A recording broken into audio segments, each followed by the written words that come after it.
Hai.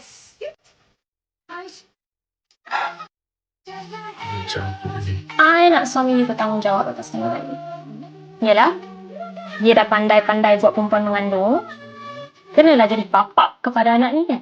Ayah, stop it. Let me handle this. Bila masa kau bersama dengan suami aku?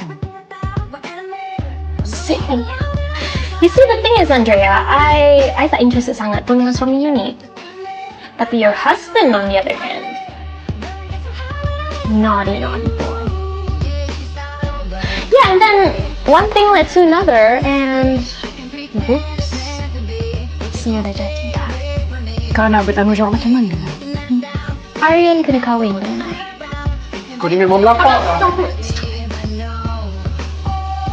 Jangan kau biar. Apa yang berlaku seterusnya terpulang kepada anda. Elevate, layari pautan di profil.